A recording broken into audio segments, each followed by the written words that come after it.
ഈശംഷിഹായ്ക്ക് സ്തുതിയായിരിക്കട്ടെ. കേരളവാണി ഒരുക്കുന്ന നോമ്പുകാല ചിന്തകളിലേക്ക് ഏവർക്കും സ്വാഗതം.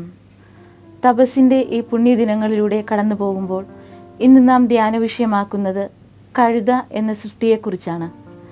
എല്ലായിടത്തും എല്ലാവരും പുച്ഛത്തോടെ വീക്ഷിക്കുന്ന ഒരു മൃഗമാണിത്. ഏകദേശം 220 പ്രാവശ്യം ബൈബിളിൽ കഴുത എന്ന പദം ഉപയോഗിച്ചിട്ടുണ്ട്. പഴയ നിയമത്തിൽ ഫറവോ, അബ്രഹാം, യാക്കോബ്, മോശ, ബാലാം തുടങ്ങിയ പ്രമുഖ വ്യക്തികളുടെയും ചരിത്രത്തിൽ കഴുതയെ കാണാം.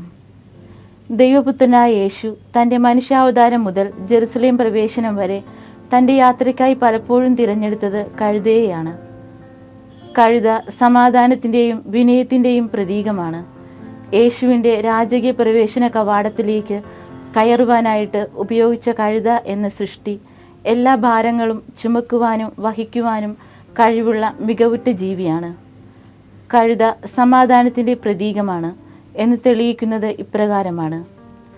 രാജാക്കന്മാർ യുദ്ധസമയങ്ങളിൽ കുതിരപ്പുറത്തും സമാധാന സമയങ്ങളിൽ കഴുതപ്പുറത്തും സഞ്ചരിക്കുന്ന ഒരു രീതി പുരാതന കാലത്ത് ഉണ്ടായിരുന്നു. സമാധാനത്തിൻ്റെ പ്രതീകമായ യേശുവിൻ്റെ മുഖമുദ്ര എല്ലാം ക്ഷമിക്കുന്ന സ്നേഹമായിരുന്നു. ഏശയ്യാ 9:6 യേശുവിനെ സമാധാനത്തിൻ്റെ പ്രഭുവായി പറയുന്നുണ്ട്.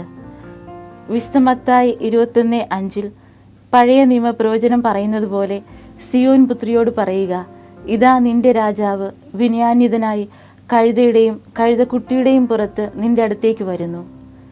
യേശു ഈ പ്രവചന പൂർത്തീകരണത്തിന് വേണ്ടി തന്നെ തന്നെ സ്വയം വിട്ടുകൊടുത്തുകൊണ്ട് ജെറുസലേമിലേക്കുള്ള തൻ്റെ അവസാന യാത്ര ഒരു ശക്തി പ്രകടനമാവാതെ വിനയപൂർവമായ ഒരു രംഗപ്രവേശനമായിരുന്നു യേശു ആഗ്രഹിച്ചത്.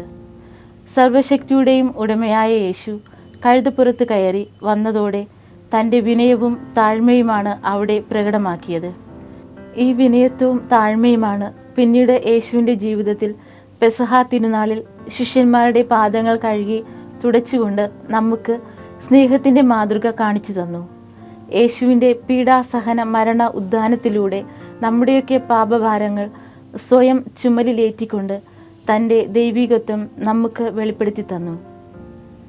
മാനസാന്തരത്തിൻ്റെയും പ്രാർത്ഥനയുടെയും പരിത്യാഗത്തിൻ്റെയും ഈ നാൾ വഴികളിൽ സ്വർഗം ലക്ഷ്യം വെച്ചുകൊണ്ടുള്ള ഈ യാത്രയിൽ നമുക്കും യേശുനാഥൻ കാണിച്ചു തന്ന വിനയത്തിൻ്റെയും താഴ്മയുടെയും മാതൃക അനുകരിച്ചുകൊണ്ടും നമ്മുടെ സ്വാർത്ഥതയും അഹങ്കാരവും ഉപേക്ഷിച്ചുകൊണ്ടും സ്നേഹത്തിൻ്റെയും ത്യാഗത്തിൻ്റെയും സേവനത്തിൻ്റെയും പ്രതിരൂപങ്ങളായി മാറുവാൻ ദൈവം നിങ്ങളെ ഓരോരുത്തരെയും അനുഗ്രഹിക്കട്ടെ. ആമീൻ.